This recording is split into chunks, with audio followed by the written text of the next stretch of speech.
Om Shanti. Good morning और सभी का स्वागत है सेकेंड डे राज ऋषि रिट्रीट में। हम ये रिट्रीट स्टार्ट करेंगे एक बाप दादा की ड्रिल से और ऐसे ही देखेंगे जैसे बाप दादा जब दृष्टि देते हैं तो हम दृष्टि को कैच करेंगे।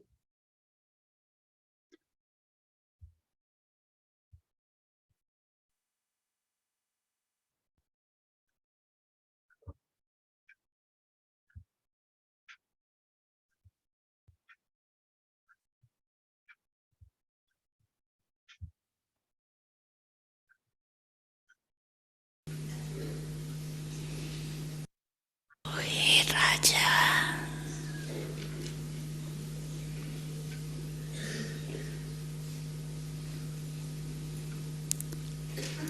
अपने मन मंत्री को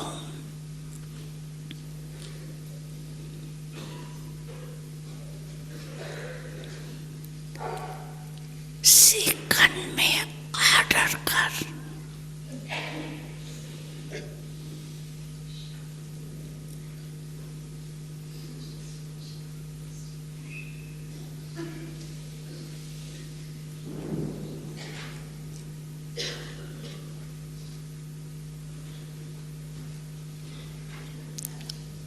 अशरीरी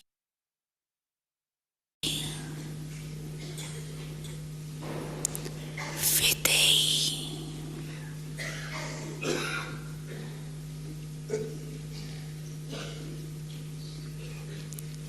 स्थिति में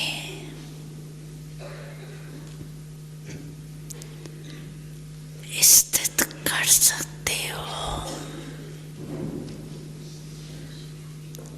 करो ऑर्डर 1 सेकंड में।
तो ये बाप दादा थे और हम सब ने उनकी दृष्टि ली। तो रिट्रीट स्टार्ट करने के पहले एक छोटा सा हमने जो कल समझानी दी थी, एक बार हम उसको देख लेंगे ताकि ये सबके अंदर सेट हो जाए कि हम किस तरह का पुरुषार्थ कर रहे हैं, सबको समझ आए कि कैसे हमारा पुरुषार्थ चल रहा है। ये ईगो बेस्ड एफर्ट है यानी देह अभिमान के आधार पर पुरुषार्थ है, या फिर ये सोल पुरुषार्थ कर रहा है? एक बार आपको वो फिर से वो व्हाइट बोर्ड दिखा देंगे, क्योंकि अगर देहभान के आधार पर पुरुषार्थ है तो वो काम नहीं करेगा।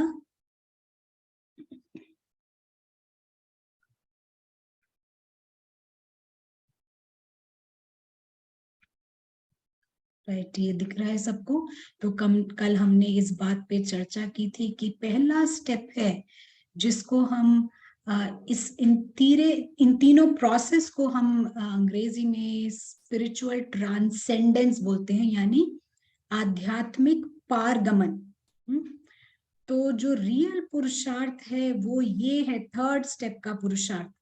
वो स्टेप 1 या स्टेप 2 का पुरुषार्थ नहीं है, क्योंकि स्टेप 1 स्टेप 2 ये भक्ति में भी हम करते आए हैं। भक्ति मार्ग में भी हमने ये किया है, ये हमारा पुरुषार्थ नहीं है। हैरी, सब अपना अपना नाम डाल सकते हैं यहाँ पर। सबसे पहले हैरी विद्यार्थी बनता है, ठीक है, देहभान है, फिर से देहभान का ही पार्ट आता है। फिर स्टूडेंट हैरी, यानी ये भी देह अभिमान, हाँ, स्टूडेंट हैरी सोल को देखने लगता है, समझने लगता है ज्ञान को, आत्मा को देखता है, आत्मा को देखकर योग लगाता है। तो स्टूडेंट हैरी देख रहा है। और तीसरे स्टेप पे सोल जागृत होता है। और जब सोल जागृत होता है तो सोल के लिए ये पूरी जो फिजिकल वर्ल्ड है, ये स्थूल दुनिया है, ये छोटी हो जाती है। हैरी भी छोटा हो जाता है, उसको हैरी एक पार्ट की तरह नजर आता है, कोई उसका महत्व नहीं होता है उस समय। इतने 84 जन्मों के पार्ट में एक पार्ट हैरी भी है, कोई बड़ी बात नहीं है। तो सोल को बड़ा नक्शा नजर आता है कि मैं कहाँ का हूँ, किसका हूँ, और वो स्थूल दुनिया केवल और केवल एक अभिनय है। तो ये हमारे को पुरुषार्थ करना है स्टेप 3 का, राइट।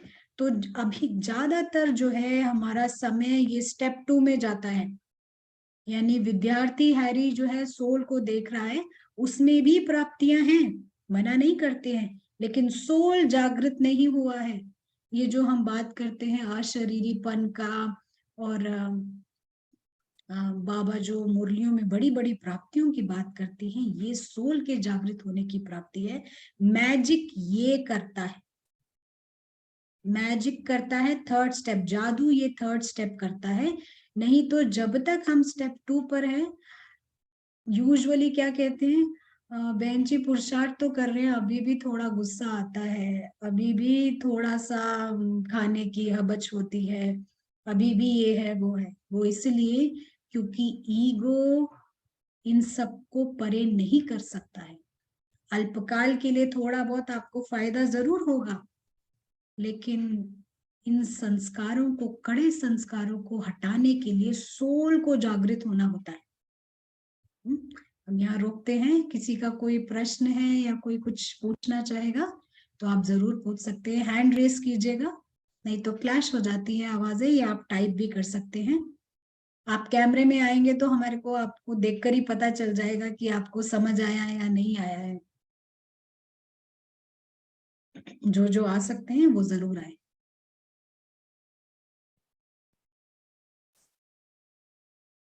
किसी का कोई सवाल? कल का ये क्लियर है आपको? तो कड़े संस्कार को निकालना है तो सोल जागृत होना होता है। सोल जागृत होता है तो बड़ा नक्शा दिखता है उसे।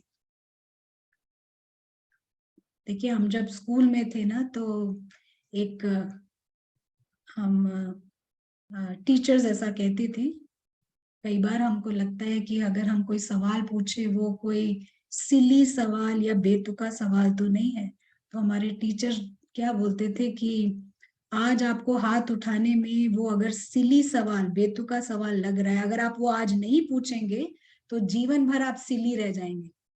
तो इससे अच्छा है जो भी सिली या बेतुका सवाल भी हो, ऐसा लगता हो, जो ऐसा तो कुछ नहीं होता है यहाँ पर, लेकिन अगर ऐसा भी लगता हो तो पूछ लेना चाहिए, ताकि हम जीवन भर बेतुके ना रह जाएं। किसी को भी कुछ पूछना हो इस बारे में आप पूछ सकते हैं। ये बहुत क्लियर होना चाहिए कि देह अभिमान युक्त पुरुषार्थ है या सोल बेस्ड एफर्ट है? सबको क्लियर है? आप चैट पे जवाब दीजिए प्लीज।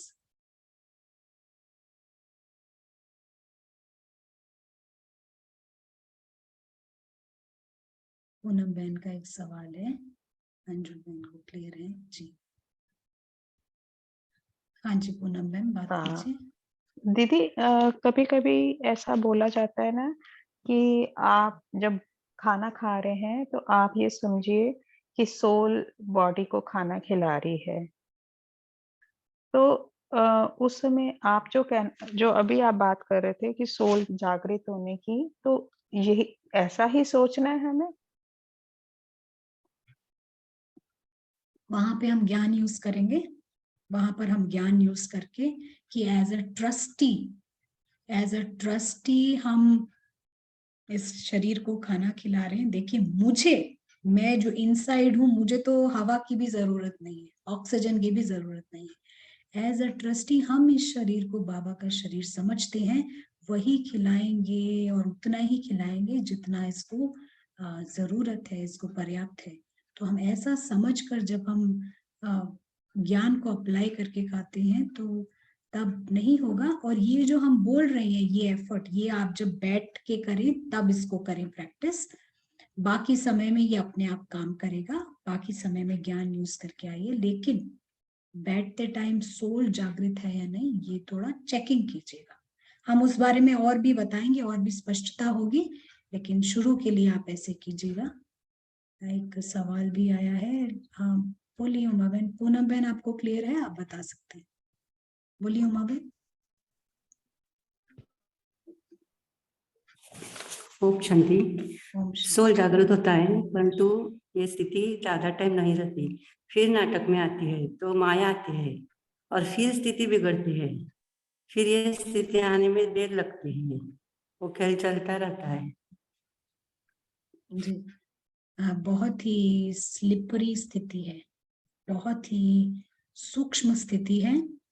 आप ठीक कह रहे हैं, ये आती है स्थिति, लेकिन फिर से हम आ जाते हैं, लेकिन फिर से हमको ट्राई करना है, सोल जागृत करना, फिर से ट्राई करना है। ये बहुत बड़ा मैजिक लाता है। मैजिक जब हम बात करते हैं तो सोल जागृति की, 8 घंटा बैठ के सोल को देखते रहे वो कोई भी कर सकता है, लेकिन हमारा पुरुषार्थ यहाँ पर सोल जागृत नहीं हुआ तो आपका किया हुआ सारा कुछ फेल हो जाता है, क्योंकि बाबा आए हैं हमें जागृत करने के लिए।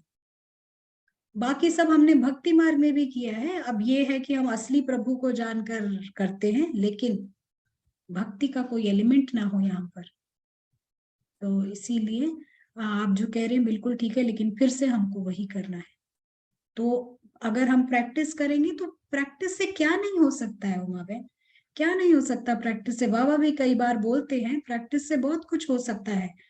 तो जो 2500 साल की ये उल्टी स्थिति है, इसको ठीक करने में थोड़ा प्रोसेस लगता है, लेकिन आप चालू हो जाते हैं तो वो भी बहुत मुबारक की बात है। हम चालू हो जाते हैं तो फिर ऊपर चलते रहते हैं।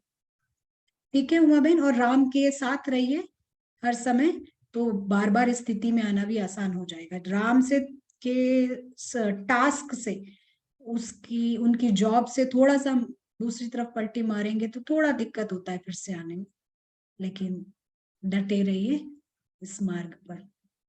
उमा बहन ठीक है, आप मैसेज में टाइप कर सकते हैं या बता सकते हैं। सुमन बहन का हैंड रेज है और उन्होंने ये भी पूछा है कैसे एक्सेलेंस होना चाहिए स्टेप 3 में। एक्सेलेंस होने के लिए प्रैक्टिस, बार बार प्रैक्टिस में आना है, और ये प्रैक्टिस ही हमारे को परफेक्ट बनाएगी। बोलिए सुमन बहन, यही सवाल था या और भी कुछ आप पूछना चाहेंगे? दीदी और भी है कि हमारे सेंटर में, जैसे मैं गुड़गांव में रहती हूँ, तो एक सिस्टर ने मीटिंग रखी, हमारी दीदी ने मीटिंग रखी कि एक सिस्टर आपसे बात करेगी। तो हमने सब लोग आए हम वहाँ पे, तो उन्होंने वो काफी छोटी उम्र की थी और उन्होंने कहा कि कौन कौन अपनी अव्यक्त स्थिति बनाना चाहता है। तो सबने हैंड रेज किया कि यस वी वांट। तो कहते हैं कि ठीक है, मैंने अपनी बनाई है, मैं आप लोगों की भी हेल्प करूंगी। तो दीदी ने भी सेंटर में बोला कि ठीक है इनकी हेल्प लीजिए। तो उसने कहा कि 4 दिन आपको 4 बजे बैठना है शाम को, घर में कमरे में अकेले में। और 8 बजे तक बैठना है लगातार। तो हम बैठे दीदी, फर्स्ट डे तो बैठे। अब उसने क्या किया उस 4 दिन में कि बाबा की अव्यक्त महावाक्य लगा दिए, बदल कभी पिक्चर लगा दे बाबा के परमधाम की जो विजुअल पिक्चर्स हैं वो लगा दे, कभी ड्रिल लगा दे, कभी कुछ लगा दे। तो उसने 8 घंटे, और हम दीदी किसी की वीडियोस देख रहे थे कि उनकी स्थिति कैसी है और मेरी कैसी है। तो मेरी तो कभी बनती, कभी गिरती, कभी कुछ, कभी तो मैं पहुंचती, कभी तो मेरे को कुछ। तो फिर मैं देखती कि वो 4-4 घंटे लोगों की गर्दन पूरी ऊपर तक वीडियो में मैं देख रही थी कि जो और ग्रुप में बैठी थी सिस्टर्स, उन मतलब मैंने सोच रही थी क्या ये वाकई 4 घंटे गर्दन ऊपर करके बैठे हैं, परम धाम को ही देख रहे हैं। तो मेरे को बड़ा सुमन बहन, हाँ अब इसको ऐसा थोड़ा लगा। सा हम कट शॉर्ट करेंगे। हाँ हाँ, जी, हाँ जी। ज्यादा तो विस्तार में नहीं जाएंगे। हाँ, विस्तार में आपका सवाल जो भी हो, वो क्या पुरुषार्थ कर रहे हैं ये हम नहीं कह सकते हैं, लेकिन हमारा यहाँ पर सोल जागृति का पुरुषार्थ है हाँ जी, और हम उस पर ध्यान देंगे और हमारी पारस बुद्धि हम यूज करेंगे। पारस बुद्धि यूज करके हम ट्रुथ को देखेंगे और कोई भी को संस्कारों को हटाना हो या कुछ करना हो, हम इसी के द्वारा करते हैं। ठीक है ना सुमन बहन? हाँ जी, ठीक है दीदी, ठीक। गीता बहन का, बोलिए गीता बहन। हाँ दीदी, मेरा भी कुछ सिमिलर सा ही क्वेश्चन है कि जो सोल जागृत करने वाली स्टेट है, या यूं कहें कि अवेयरनेस ऑफ सोल, या we are in consciousness of the awareness of soul, तो वो वाली जो स्थिति होती है, could you be little more clear कि उस अवेयरनेस में जब हम बैठे हैं उस तो क्या स्टेट में, दिखता है? हाँ एग्जैक्टली, देखिए, how we should feel and what Yes. does it reflect, so it becomes easy for us. हाँ जी, मैं अभी आज के उसमें हम उस बात पर भी आएंगे, लेकिन क्योंकि आपने पूछ लिया है तो हम अभी बताते हैं। देखिए, जब हम दृष्टिकोण हैरी और सोल को मिक्स नहीं कीजिए, ये बहुत इंपॉर्टेंट है। आप सब अपना नाम डाल सकते हैं।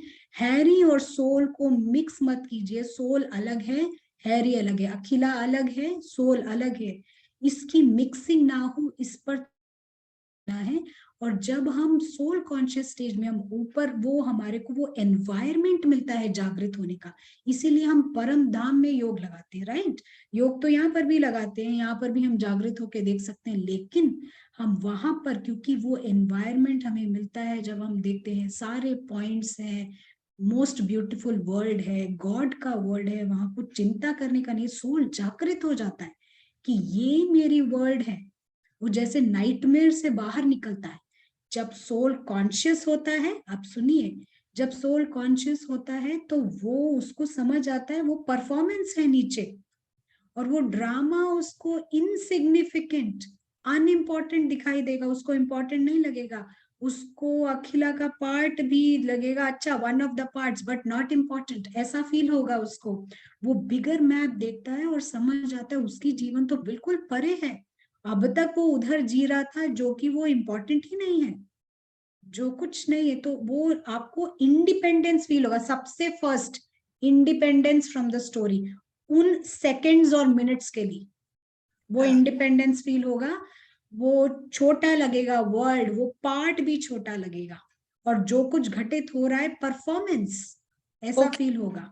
So that means this bliss of soul जागृति का, तो हमको वो परम धाम की constant visualization में रहना है, राइट, to make, है ना, to achieve that happiness, exactly. to create। हाँ, एक मिनट मैं कट करती हूँ।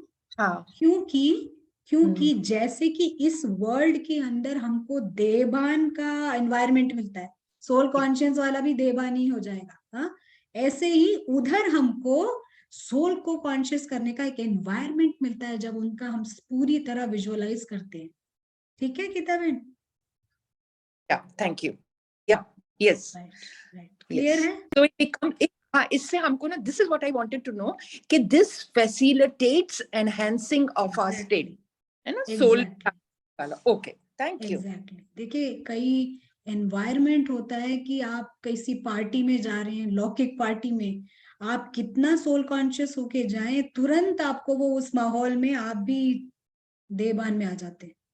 राइट। तो ऐसे ही कुछ एनवायरमेंट होता है, वो माया फ्री एनवायरमेंट, वो गॉडली एनवायरमेंट में सोल रियलाइज करता है, अरे मैं कुछ और हूँ, और मैं अभी तक यहाँ फंसा हुआ हूँ नीचे, क्या क्या कर रहा हूँ नीचे।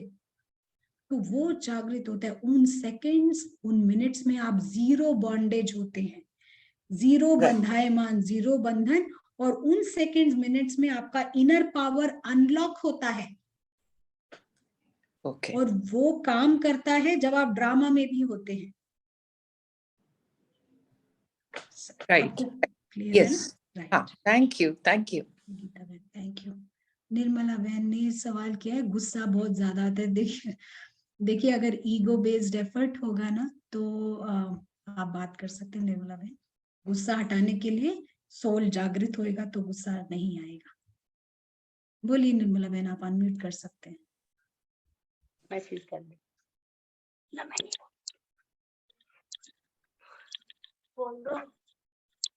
आप बात करेंगे निर्मला बहन? ओके, ठीक है, आई थिंक उनको नहीं बात करना है, ऐसा समझ लेते हैं। ये गुस्सा भी चला जाएगा जब हम इस सोल जागृति की प्रैक्टिस करेंगे। और जो आप सवाल दी, एक और आया है कि नीचे की दुनिया में हर एक को सोल देखना, वो कैसे होता है? जब हम वहां सोल को जागृत करेंगे, जागृत सोल नीचे भी आएगा तो भी वो दूसरे को सोल देखेगा। वो पावर है जब एक देवभान युक्त पुरुषार्थ में और सोल बेस्ड एफर्ट में जमीन आसमान का फर्क है। आप एक बार उस पुरुषार्थ में लग जाएंगे तो आप नीचे भी काफी हद तक सोल देखना स्टार्ट कर देंगे। क्लियर है सभी को? राइट, हम समझते हैं क्लियर है। किसी का कुछ क्वेश्चन हो तो आप टाइप कर सकते हैं, हम उस पर फिर आएंगे। तो हम शायद आज थोड़ा सा समय ज्यादा ले लें, अगर किसी को दिक्कत ना हो आप बता सकते हैं। तो जो ऋषि है, ऋषि सत्य को जानता है, ऋषि ट्रुथ को जानता है, वो जानता है यहाँ से परे की दुनिया कौन है। जब हम ऋषि की बात कर रहे हैं, ऋषि कौन है?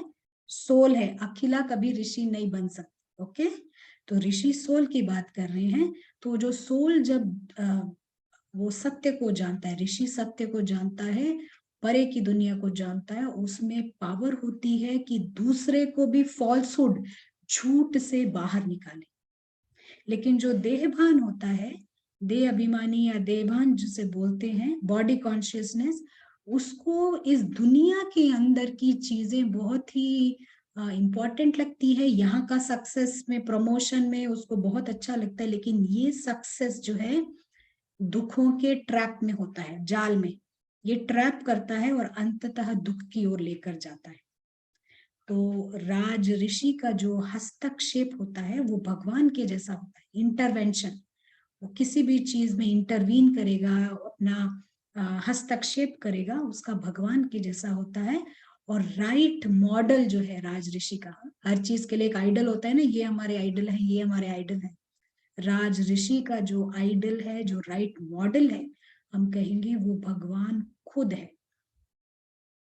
हैरी कभी भी अशरीरी नहीं बन सकता, अखिला कभी भी अशरीरी नहीं बन सकती, क्योंकि अखिला नाम है शरीर का। हैरी कभी अशरीरी नहीं हो सकता। आप कितना पुरुषार्थ कर लीजिए, हैरी सोल को देख रहा है। अब देखिए, देह अभिमान कभी देही अभिमानी कैसे बनेगा? जो बॉडी है वो बॉडीलेस नहीं बन सकता ना, बॉडी तो बॉडी रहेगा ही रहेगा।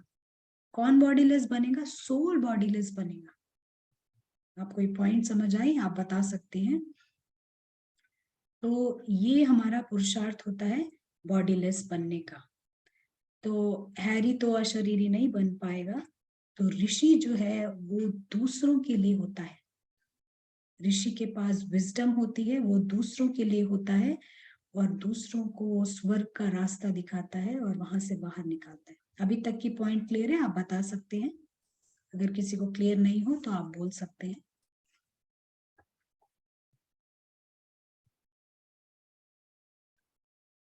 हैरी जो है वो थिएटर के लिए, इस ड्रामा के लिए, थिएटर के लिए है, और सोल जो होता है वो सेपरेट होता है। और ऋषि जो होता है उसकी भीतर की जीवन बहुत ही रिच होती है, भीतर की जीवन बहुत ही रिच होती है, पूरी तरह सुख शांति सब कुछ होता है, और वो खुद जैसे इसको अनुभव करता है वो दूसरों के लिए ब्लेसिंग बन जाता है, दूसरों के लिए लाइट माइट का काम करता है। वो खुद अनुभव कर रहा है और वो जैसे खुद अनुभव करता है दूसरों के लिए भी कल्याणकारी हो जाता है। तो कई लोग जो होते हैं वो पूछते हैं कि ये इस आयरन एज में इतना कुछ हो रहा है, इस आयरन एज में इसको कैसे देखना है। हम आपको यहाँ पर एक उदाहरण देंगे। देखिए एक कार है, बहुत ही सुंदर कार है, बहुत ही सुंदर गाड़ी है। आपको आवाज क्लियर आ रही थी अभी तक? हमारा माइक थोड़ा वॉल्यूम कम था, हमने ध्यान नहीं दिया। आप बता सकते हैं अभी क्लियर है? अच्छा, पहले भी क्लियर थी? आई होप क्लियर हुई होगी। राइट। तो जो एक कार है, बहुत खूबसूरत कार है, तो वो कार, देखिए कार अच्छी है तो उसकी सीट भी अलग से अच्छी है, उसका बॉनेट भी अलग से अच्छा है, उसका आगे का स्टीयरिंग व्हील भी बहुत अच्छा है। पर लेकिन अगर कोई चींटी उसके ऑयल टैंक के पास बैठी है, वो चींटी ऑयल टैंक के पास बैठी है, तो वो क्या देखेगी? हर जगह ऑयल ही ऑयल है, कितनी गंदी कार है, ऑयल ही ऑयल है, उसको वही नजर आएगा। लेकिन जब हम बड़ा नक्शा देखते हैं, हम केवल कलयुग नहीं देखते, हम बड़ा नक्शा देखते हैं, बड़ा नक्शा देखते हैं, तब हमें समझ आता है ये पूरा ड्रामा बहुत कल्याणकारी है, बहुत सुंदर है। लेकिन अगर हम सिर्फ उस ऑयल टैंक के, तेल की टंकी के पास बैठे हैं, तो हमारे को बहुत ही खराब लगेगा बहुत खराब। बड़ा नक्शा देखते हैं। तो जो तकलीफ देने वाली चीज है वो कलयुग की सीन्स नहीं है, ड्रामा की सीन आदि से लेके अंत तक किसी को परेशान नहीं करती है। ये हमारी खुद की पत्थर बुद्धि हमें परेशान करती है, ये हमारे खुद का कंफ्यूजन कि मैं देव हूं, ये दुख लेकर आता है। कोई ड्रामा की सीन किसी को परेशान नहीं करती है, हमारा नजरिया हमें परेशान करता है। तो जब सब कुछ अच्छा चल रहा हो तब इस पारस बुद्धि को यूज कर करके इसको बहुत स्ट्रांग बनाना है। ठीक है, आपका कोई सवाल हो, कुछ हो, आप पूछ सकते हैं। आज हम एक पैराग्राफ पढ़ेंगे। ये पैराग्राफ राज ऋषि के ऊपर जो मुरली बाबा ने बजाई है उस पर है। इसको ध्यान से सुनेंगे। आपको कोई पॉइंट अच्छी लगे तो आप जरूर वो पॉइंट नोट कीजिएगा। ये पॉइंट्स नोट करना बहुत ही हेल्पफुल रहता है, क्योंकि हम भूल जाते हैं, और ड्रामा की कोई सीन आए तो अगर वो पॉइंट हमारे को याद आ जाए तो हमारा अहो सौभाग्य, हम वहां पास कर जाते हैं। ठीक है, तो ये सुनेंगे। तो बाबा क्या कह रहे हैं राज ऋषि के बारे में। तो पहली निशानी, ये लास्ट पैराग्राफ है, ये मुरली जो है 7 अक्टूबर 1975 की है। आप लोग भी पढ़ सकते हैं, 7 अक्टूबर 1975। और बाबा कहते हैं पहली निशानी पुरानी दुनिया की किसी भी व्यक्ति व वैभव से संकल्प मात्र व स्वप्न मात्र भी लगाव नहीं होगा। ये राज ऋषि की परिभाषा बता रहे हैं। सदा स्वयं को कलयुगी दुनिया से किनारा करने वाले संगम युगी समझेंगे, सारी सृष्टि की आसुरी आत्माओं को कल्याण और रहम की दृष्टि से देखेंगे। क्यों आसुरी आत्माएं? वो रोल्स हैं ऐसे, लेकिन सोल सभी लवली एंड लविंग है। सदा स्वयं को बाप समान विश्व सेवाधारी अनुभव करेंगे, हर परिस्थिति व परीक्षा में सदा स्वयं को विजयी अनुभव करेंगे। विजय मेरा जन्म सिद्ध अधिकार है, ऐसा अधिकारी स्वरूप समझकर हर कर्म करेंगे। सदा त्रिमूर्ति तख्त नशीन अनुभव करेंगे। त्रिकालदर्शीपन के स्मृति स्वरूप होने के कारण हर कर्म के तीनों कालों को जानने वाले हर कर्म को श्रेष्ठ कर्म व सुकर्मा बनाएंगे। आपको क्लियर है अभी तक? तो यानी कि वो फुल बिगर मैप देखता है राज ऋषि जो है, और फिर कर्म करता है। विकर्म का खाता समाप्त हुआ अनुभव होगा। कैसे विकर्म का खाता समाप्त हुआ अनुभव होगा? देखिए, जो जागृत सोल होता है, जागृत सोल का कर्म क्या होता है? जागृत सोल का कर्म होता है उधर एंजॉय करना, आसमान में, वही उसका कर्म होता है। वो यहाँ पर जब आता है तो वो सर्विस के लिए आता है, यहाँ पे वो कर्म के लिए नहीं आता है, सर्विस के लिए आता है। तो वो हर सिचुएशन, वो बाबा की सिचुएशन है, बाबा का शरीर है, वो इस तरह से देखता है।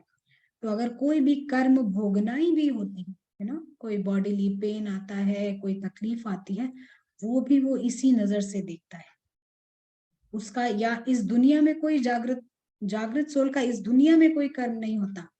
जागृत सोल का केवल इस दुनिया में सर्विस होती है।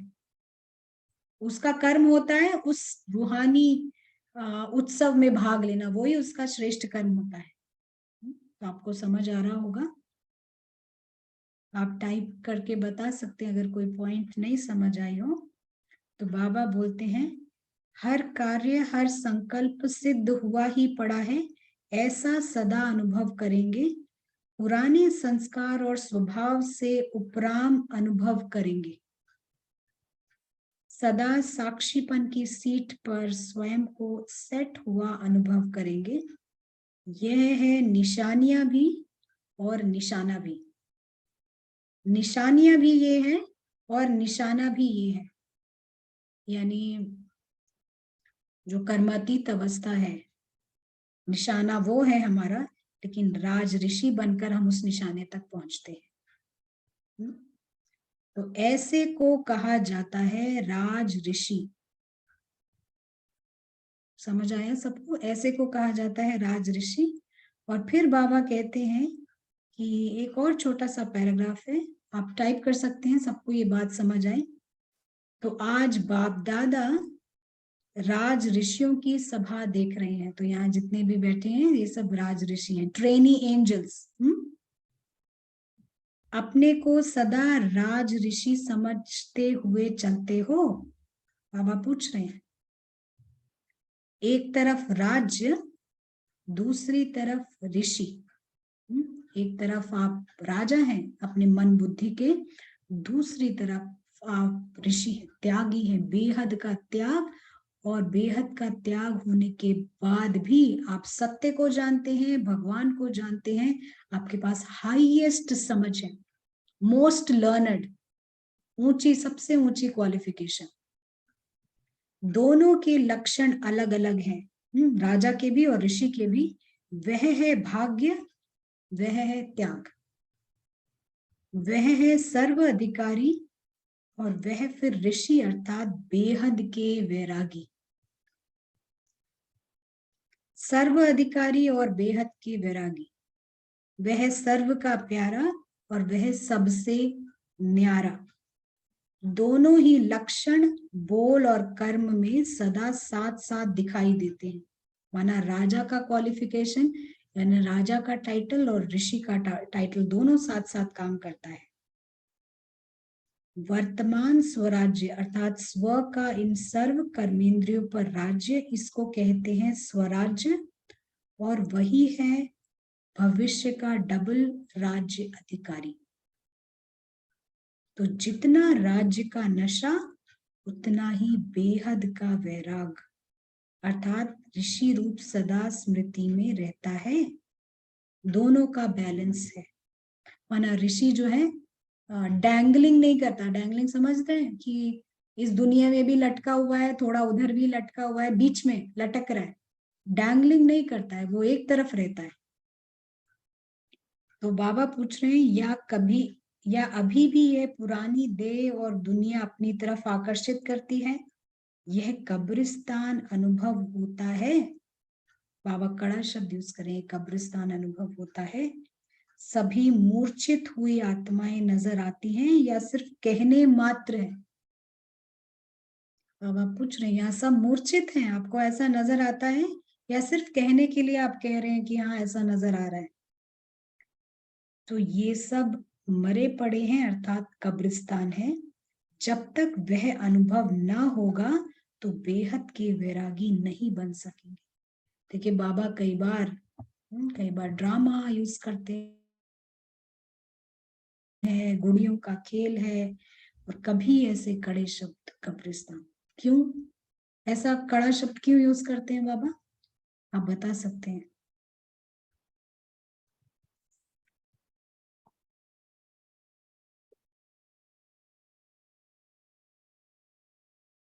जी आप अनम्यूट कर सकते हैं।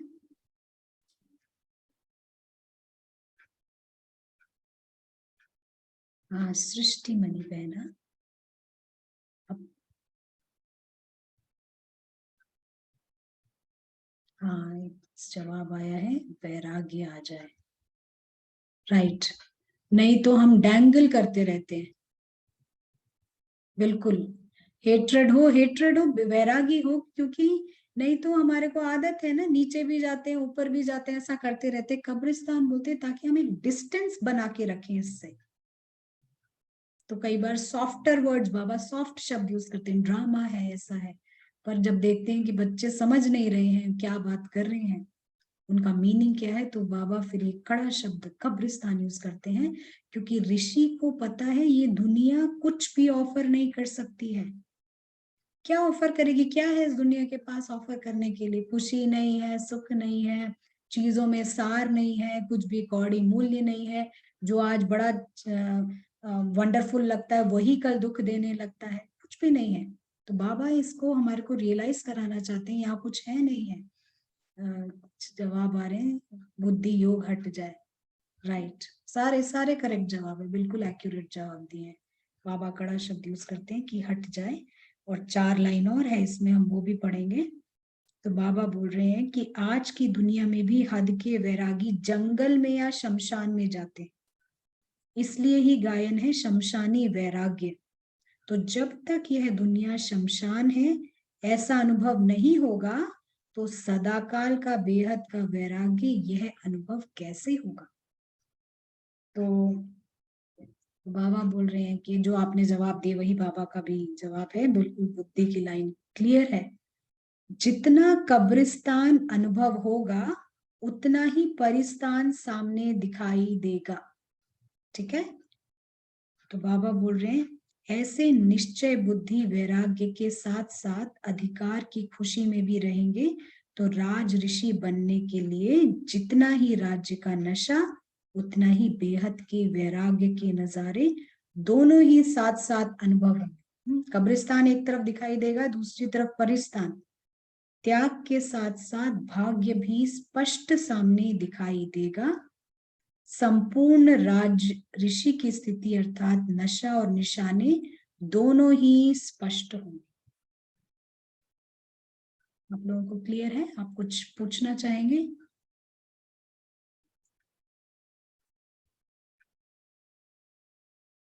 हम बाबा की मुरली को थोड़ा अपने लैंग्वेज में और थोड़ा आगे समझेंगे। अगर अभी फिर भी कोई पूछना चाहे तो पूछ सकते हैं।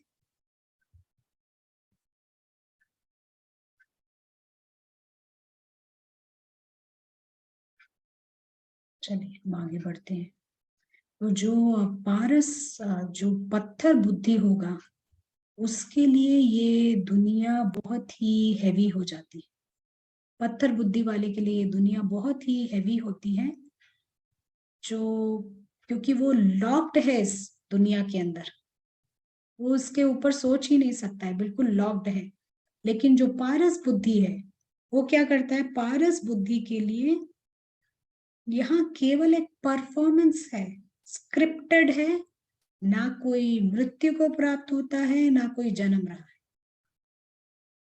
तो बाबा जब आते हैं, बाबा फुल लाइट लेकर आते हैं, पूरा प्रकाश, आधा प्रकाश नहीं, पूरा प्रकाश लेकर आते हैं, सत्य का प्रकाश लेकर आते हैं, ज्ञान लेकर आते हैं, समझ लेकर आते हैं, और उनकी खुद की स्थिति भी काम करती है, और वो प्रिंस को कॉन्शियस करते हैं। प्रिंस यानी सोल को कॉन्शियस करते हैं।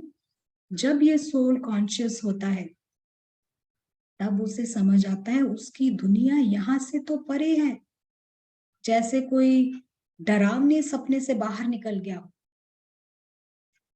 वो डरावने सपने से बाहर निकल जाता है और डरावने सपने के बाहर देखता है कि उसकी जो शाश्वत सच्चाई है वो बिल्कुल अलग है।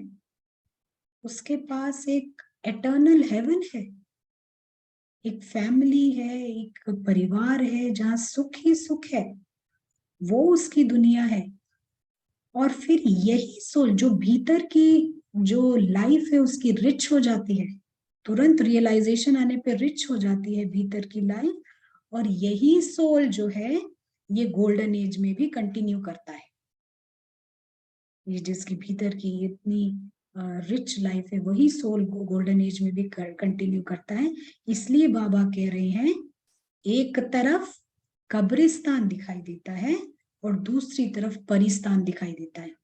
परिस्तान यानी वो गोल्डन एज नहीं नजर आता, लेकिन आप कब्रिस्तान में ही रहते हुए आप उस भीतर की लाइफ को अनुभव कर सकते हैं जो हम परमधाम में करते हैं, और वही लाइफ गोल्डन एज में कंटिन्यू होती है। भीतर की लाइफ सेम रहती है, केवल बाहर के वैभव होते हैं कि महल होगा, सब कुछ होगा, लेकिन भीतर की खुशी में जरा भी फर्क नहीं, क्योंकि वो 100% सुख होता है, तो वहीं से वो कंटिन्यू करती है।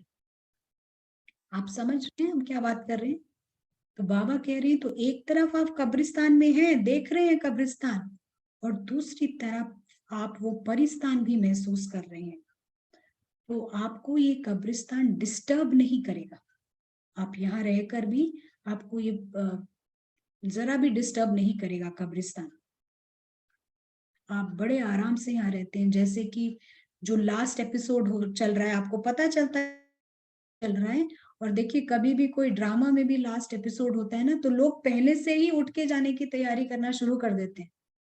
करते हैं कि नहीं? ड्रामा फिनिश होने में अभी 10 मिनट बाकी है, लेकिन लोग रेडी होते हैं, देखने लगते हैं एंट्री एग्जिट कहाँ से है, यहाँ से निकल सकते हैं, कॉर्नर में होके बैठ जाते हैं। आप देखिए ट्रेन जर्नी में भी ऐसा ही होता है। 4 घंटे रह गए हैं, 4 घंटे बहुत होता है, लेकिन तभी से पैकिंग स्टार्ट हो जाती है, लोग दरवाजे के पास भी आके खड़े हो जाते हैं, अभी 4 घंटा खड़ा रहना है, लेकिन वो रेडी हो जाते हैं बाहर निकलने के लिए। तो ऐसे ही हम एक तरफ कब्रिस्तान देख रहे हैं, दूसरी तरफ हमारी भीतर की लाइफ वो गोल्डन एज की लाइफ होती है। इतनी खुशी, इतना सुख, परफेक्ट इनर लाइफ, कोई प्रभाव नहीं पड़ता कब्रिस्तान का, और यही सोल कंटिन्यू करता है। रिच लाइफ होती है जो कंटिन्यू करती है गोल्डन एज में। आपको समझ आया बाबा कैसे बाबा बात कर रहे हैं कि कब्रिस्तान भी दिखता है, परिस्तान भी दिखता है? क्लियर है सबको?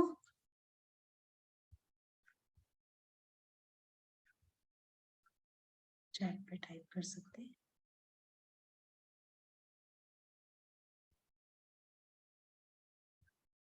राइट, सबको क्लियर है?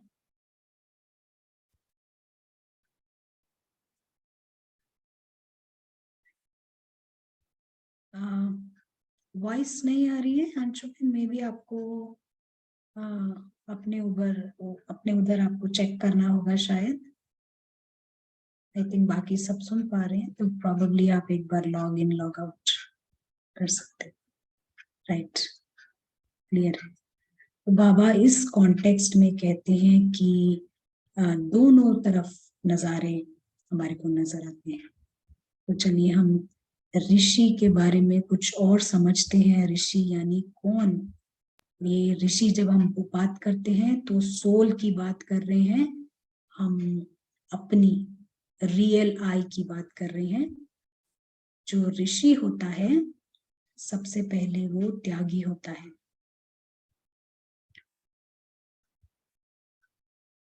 ये देख रहे हैं, ये ऋषि का जो मॉडल है उसको डिसइंटरेस्ट होता है, वैराग्य।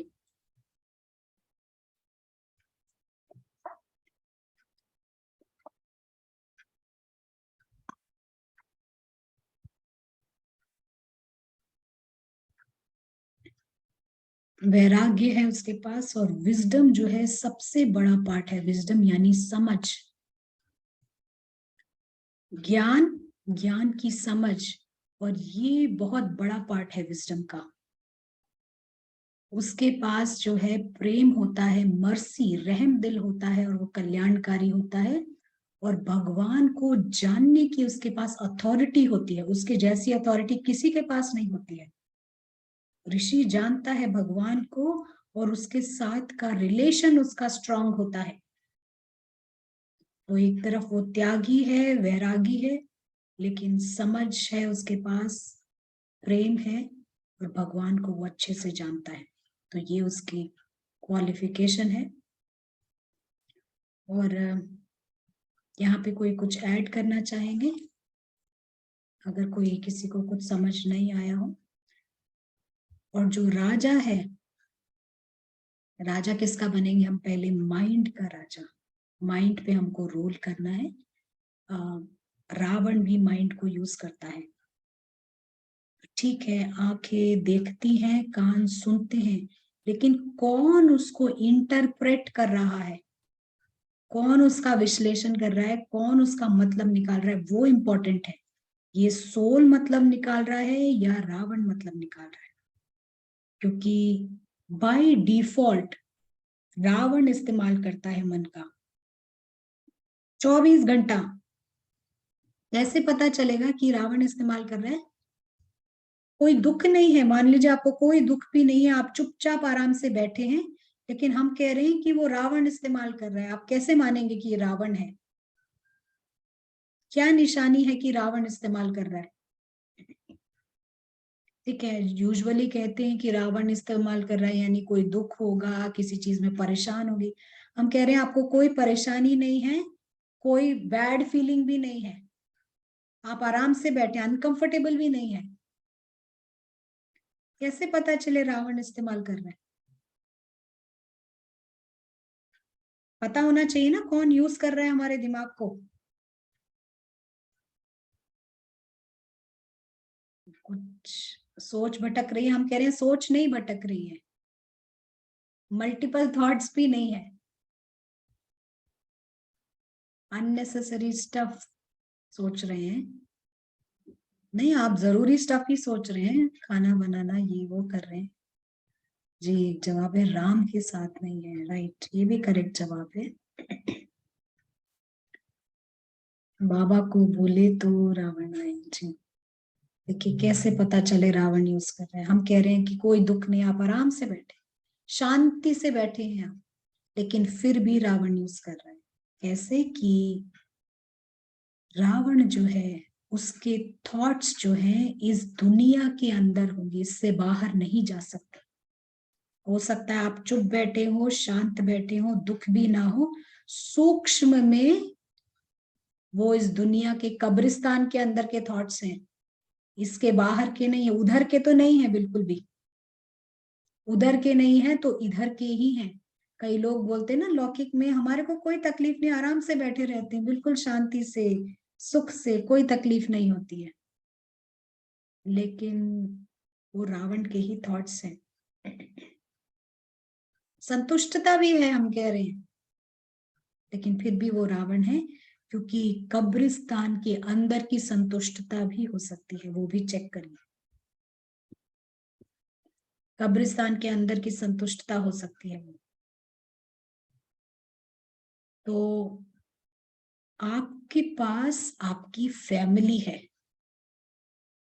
एक महल है, खुशियों से भरा महल है, दुख का नामो निशान नहीं है, इतने सारे फैमिली मेंबर्स हैं जो लविंग लवली हैं, उसको छोड़कर कौन कब्रिस्तान के बारे में विश्लेषण करेगा, सोचता रहेगा? रावण नहीं कर सकता है, उसको जुनून है इस कब्रिस्तान का, इसके बाहर वो नहीं जा सकता। तो अगर आपकी सोच इसके अंदर की है तो ये कब्रिस्तान की चर्निंग चल रही है, मंथन। तो अगर आपका परिवार है, एक अच्छा परिवार है, लौकिक में भी देखिए कौन शमशान के बारे में सोचेगा? अगर आपके पास परिवार है, जॉब है, नहीं सोचेगा ना कोई।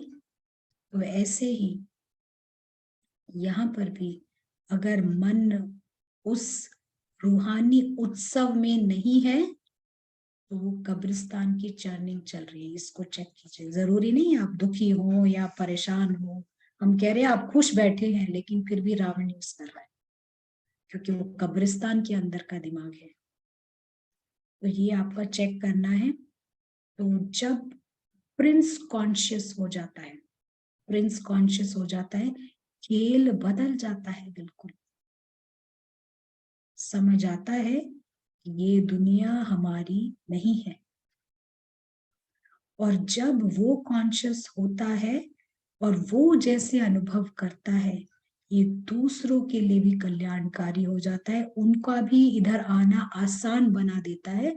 इसी को लाइट माइट इफेक्ट बोलते हैं।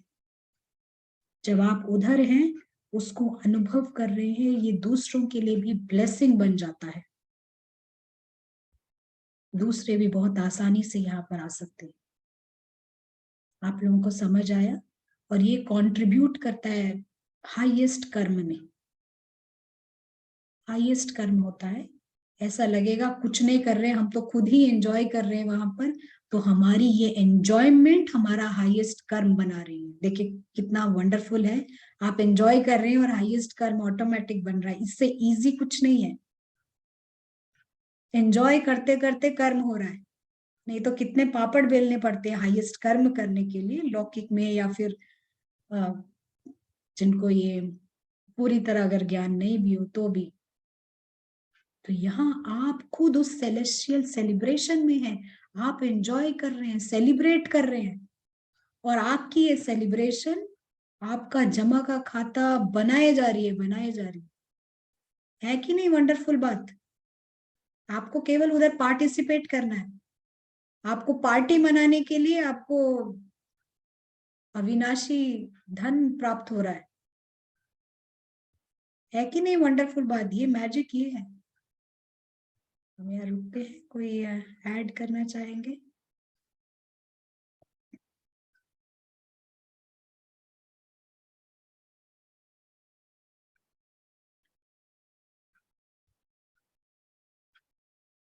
क्लियर है सबको? तो देखिए सेलिब्रेशन हम किसको कहते हैं। आप देखिए लौकिक में भी अगर कोई सेलिब्रेशन होती है तो वो कैसे होती है। लौकिक की सेलिब्रेशन कुछ ऐसे होती है। लौकिक की बात कर रहे हैं। जो भी उत्सव होता है वहां पर एक अपनापन होता है, जिसको अपनत्व बोलते हैं, बिलोंगिंगनेस। अपनापन होता है उस सेलिब्रेशन में। प्यार मेन एलिमेंट है, प्यार सबके प्रति। और ये प्यार केवल ह्यूमन, चलिए यहाँ तो लौकिक की बात की हमने, तो लेकिन वहां पर भी जो रूहानी सेलिब्रेशन है वहां पर भी प्रेम होता है, बेहद का प्रेम। और वो केवल ह्यूमन बीइंग्स तक सीमित नहीं है, इवन एनिमल सोल्स तक भी है वो प्रेम। हर कोई इसमें पार्टिसिपेट करता है। यहाँ सारे के सारे राज ऋषि हैं, सारे राज ऋषि हैं, आदर सम्मान के काबिल। सब यहाँ महान है। और सुरक्षा एक बहुत बड़ी एलिमेंट होती है। कोई भी आप सेलिब्रेशन में अगर वहां डर हो टेररिस्ट का, आप जाएंगे सेलिब्रेट करने, पार्टी मनाएंगे कि वहां से कोई टेररिस्ट अटैक कर सकता है? नहीं। सुरक्षा तो वहां पर कंप्लीट भीतर से सुरक्षा है। अमर लोक, कोई टेररिस्ट का डर नहीं है। तो आप वहां बियॉन्ड हार्म, यानी आपको कोई कुछ तकलीफ नहीं है, खुशी और मनोरंजन होता है। और ये सारा जो है सेलिब्रेशन ये वहां भी चलता है। वो हमारा घर है, वहां हमारा अपनापन है, प्रेम है, साइलेंट आदर है। और ये सब कुछ साइलेंस में है। भीतर की ये फीलिंग्स आती है। ये बैकग्राउंड नॉइज, ये डर नहीं रहता है हमेशा, फियर, कोई टूट ना जाए, कोई गिर ना जाए, कोई मर ना जाए, ये सब फियर नहीं रहता है। डीप सुरक्षा और हैप्पीनेस, तो ये सब खुशी का ये एक सेलिब्रेशन का बेसिक जो है ये पॉइंट्स होती हैं, और ये सारे के सारे पॉइंट्स उस रूहानी सेलिब्रेशन में होती हैं। हमको केवल उस सेलिब्रेशन का भाग बनना है। ठीक है, हम योग की बात करते हैं, तपस्या की बात करते हैं, लेकिन इसमें सबसे इंपॉर्टेंट एलिमेंट है नशा, इंटॉक्सिकेशन। उस घर का नशा होना चाहिए, भगवान का नशा होना चाहिए, उस ग्रेटनेस का नशा। आप देखिए, वो इतना वंडरफुल वर्ल्ड है। आप छोटी सी कुछ भी चीज आपके पास कोई वंडरफुल होती है तो आपको उसका नशा रहता है। तो ये तो सब कुछ ऐसा है जहाँ सब कुछ परफेक्ट है, तो हमारे को उसका नशा होना चाहिए, वो बहुत इंपॉर्टेंट है। तो यहाँ हम रोकते हैं, अगर कोई कुछ पूछना चाहे तो हम हमेशा ये ड्रामा शब्द इस्तेमाल नहीं करते हैं, हम भिन्न भिन्न शब्द यूज करते हैं, पर हमारा मोटिव यही है कि हम अपने आप को डिस्टेंस करें इससे, इसमें जीना नहीं स्टार्ट करें। तो वो इम्पोर्टेंट है। और ज्यादा समय हमारा ईगो बेस्ड एफर्ट में जाता है। देह अभिमान युक्त पुरुषार्थ, हमारे को चेक करना है सोल जागृत है कि नहीं।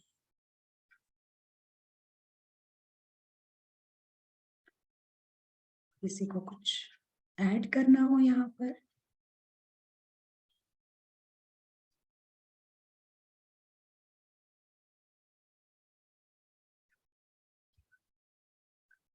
सबको ये कॉन्सेप्ट क्लियर हो गया है?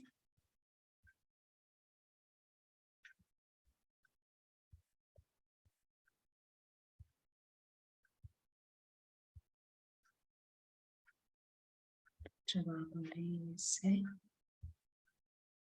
राइट। तो हम यहाँ एक और स्क्रीन शेयर करेंगे।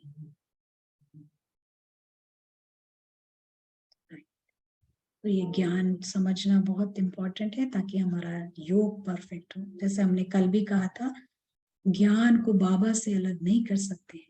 ज्ञान करेक्टली जाएगा तो योग आपका करेक्टली लगेगा।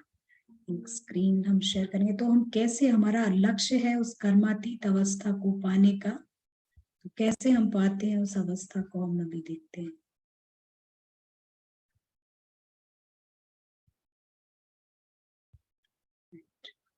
देखिए, आपको ये डायग्राम मालूम होगा। हमारे को इस पोजीशन में आना होता है, ये सबको मालूम है, ये ट्रू आई की पोजीशन में।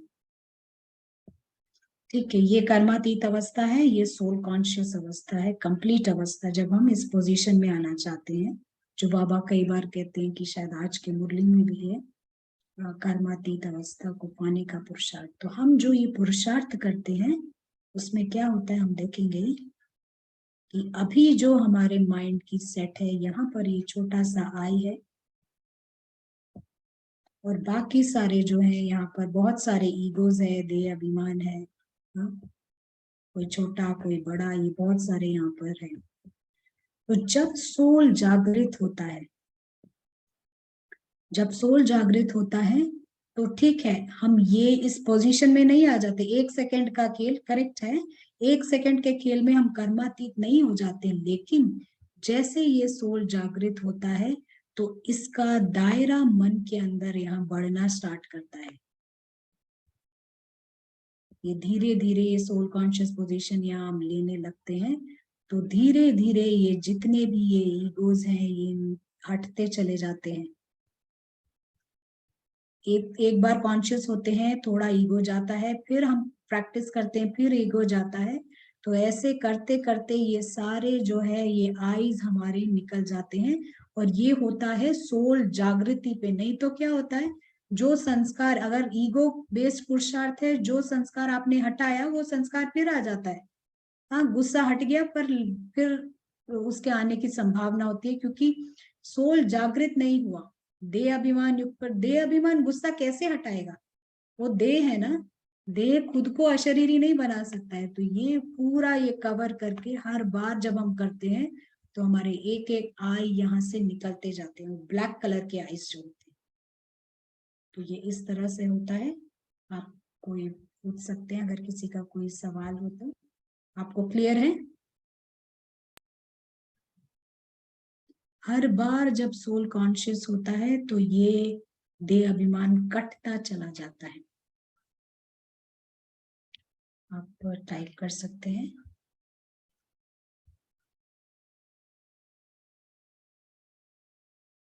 कोई कुछ ऐड करना चाहेंगे, शेयर करना चाहेंगे? और हम ऑलमोस्ट एंड पर हैं।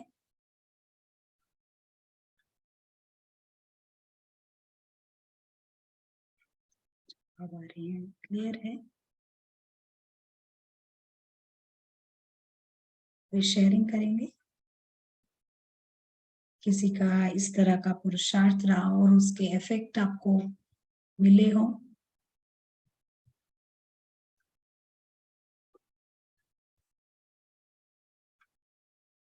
चलिए हम आते हैं अपने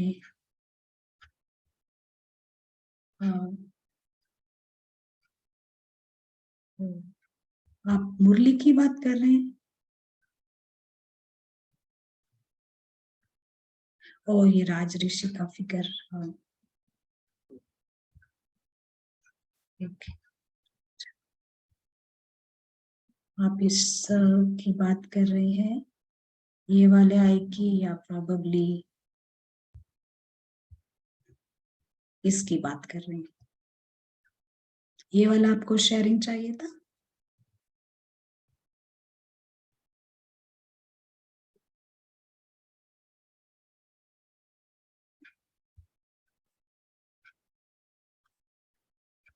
किसी और का कोई सवाल हो या कोई पूछना चाहेंगे?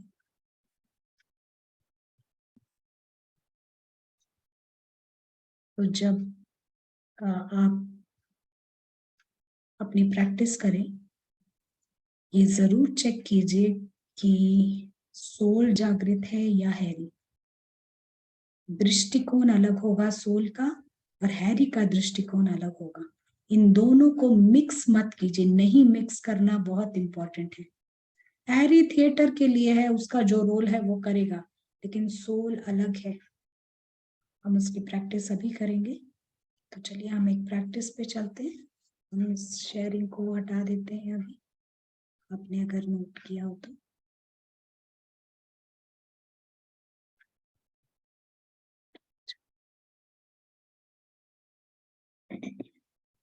वो हमारा जो मकसद है उसको जागृत करने का है। तो सभी अटेंटिवली बैठेंगे, सत्य को देखेंगे, पारस बुद्धि का इस्तेमाल करेंगे। हमारे पास एक बहुत अच्छा यंत्र है, हम देखते हैं इस दुनिया को जो है जैसी है। ड्रामा है, पपेट थिएटर है।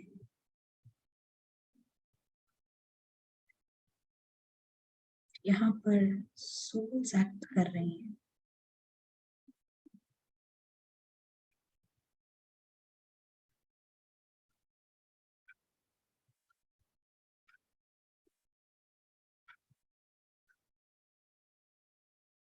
और ये सोल्स इस ड्रामा का, इस कब्रिस्तान का भाग नहीं है।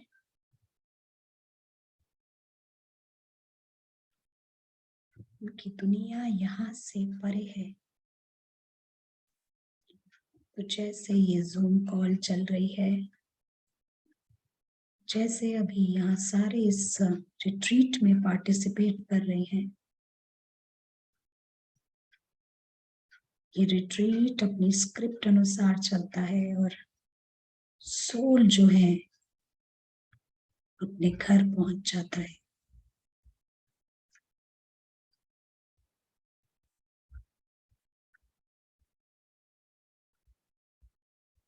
गोल्डन रेड स्काई में सोल अलग है और हैरी अलग है।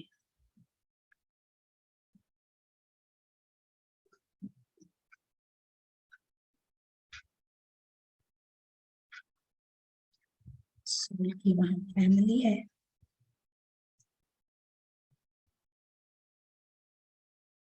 ये दुनिया है साइलेंस और स्टिलनेस की।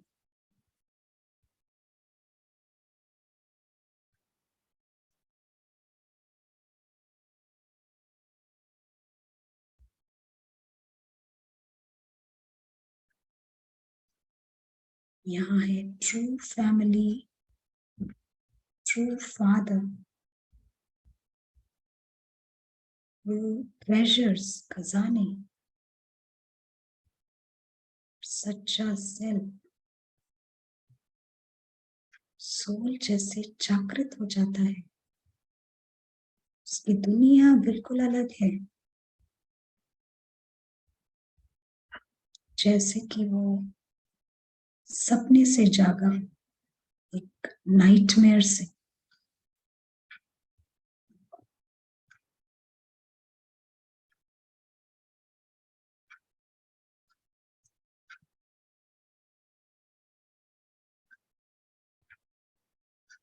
बहुत खुश है कि वो एक पॉइंट है,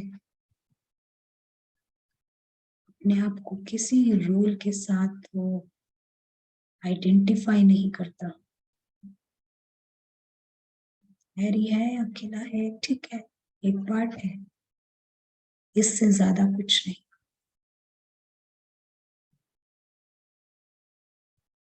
फिजिकल दुनिया उसके लिए मायने नहीं रखती। जब वो अपने मम्मी पापा के साथ है, अपनी फैमिली के साथ है, ड्रामा वर्ल्ड को, कब्रिस्तान को याद नहीं करती।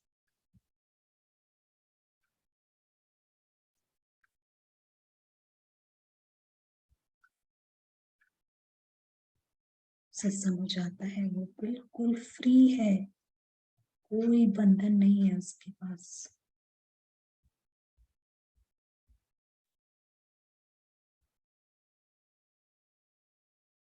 बियॉन्ड हार्म है, कोई उसको क्षति भी नहीं पहुंचा सकता।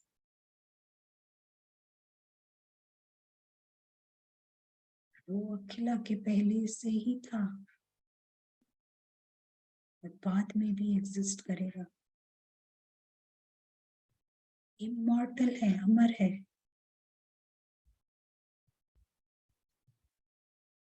उसके लिए ये यूनिवर्स बहुत ही पॉजिटिव है, बेनेवोलेंट है, कल्याणकारी है।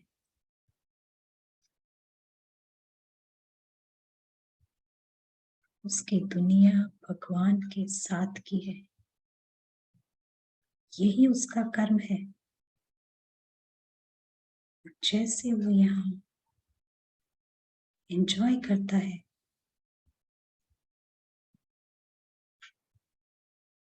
वो हाईएस्ट कर्म, पुण्य का खाता क्रिएट करता है।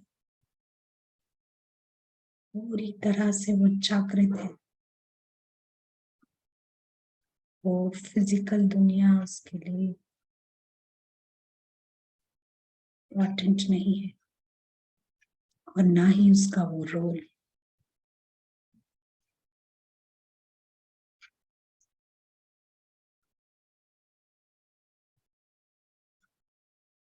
इस रूहानी मौज में वो रहता है। यहाँ अपनापन है, सब एक समान है, कोई कल्चर नहीं भक्ति का। यहाँ कोई भगत नहीं है, भगवान नहीं, यहाँ एक फैमिली है।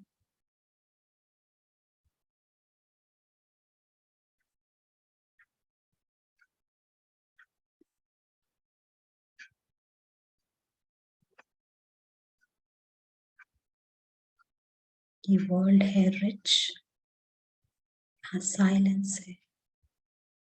ये साइलेंस बहुत ही रिच है, खोखला नहीं है। इस साइलेंस में हैप्पीनेस है, संतुष्ट है।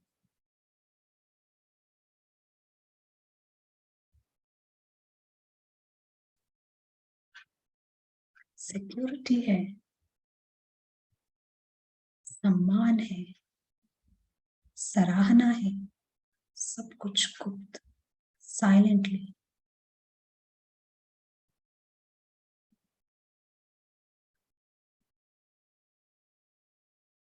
उसकी दुनिया ही वंडरलैंड है।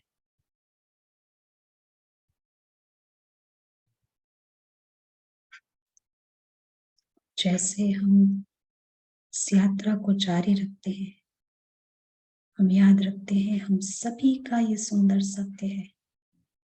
और जब हम ड्रामा में जाते हैं तो केवल और केवल सर्विस के लिए, दूसरों को जगाने के लिए, क्योंकि हमारा कर्म है ऊपर, जमा का बैंक ऊपर है, नीचे नहीं है।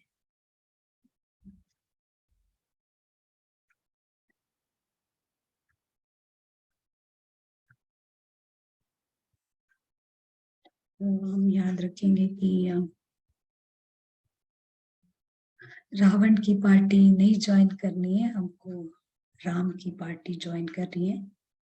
इस रूहानी सेलिब्रेशन में रहना है, और ये सेलिब्रेशन में रहना ही हमारा हाईएस्ट कर्म है।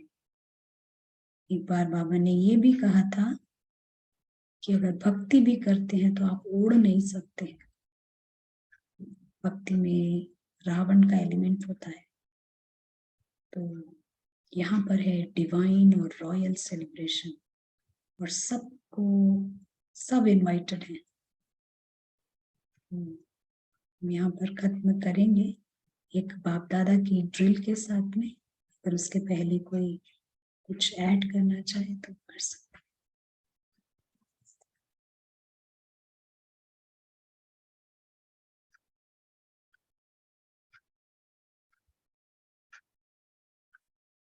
सभी को क्लियर है? चैट पे टाइप कर सकते हैं, कोई कुछ ऐड करना चाहे तो।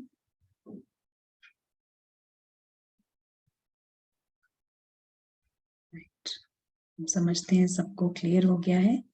तो आज से हम पार्टी मनाने चलेंगे ऊपर, और उस पार्टी में ही रहेंगे। नीचे आने की जरूरत नहीं है। नीचे आएंगे, थोड़ा कर्म सेटल करेंगे, लेकिन सर्विस समझ कर आते हैं हम नीचे, और कुछ नहीं। हमारा कर्म नीचे नहीं है। चलिए, सभी को थैंक्स है ज्वाइन करने के लिए। और हम ये बाप दादा की ये ड्रिल देखेंगे, और फिर बहुत जल्दी मुलाकात करेंगे फिर किसी रिट्रीट। Thank you.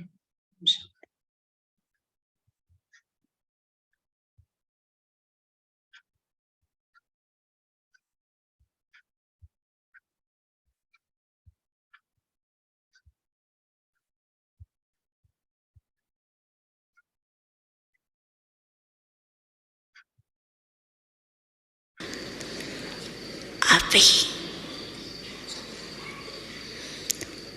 1 सेकंड में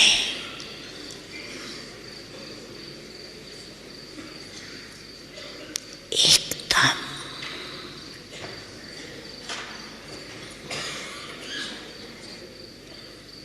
देश से न्यारी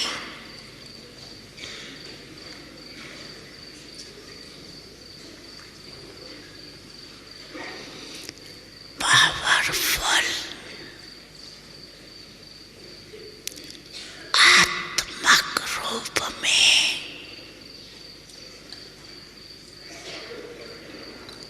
स्थित हो सकते हो। Full stop.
अच्छा, यही अभ्यास हर समय बीच बीच में करना चाहिए। अभी अभी गाड़ी में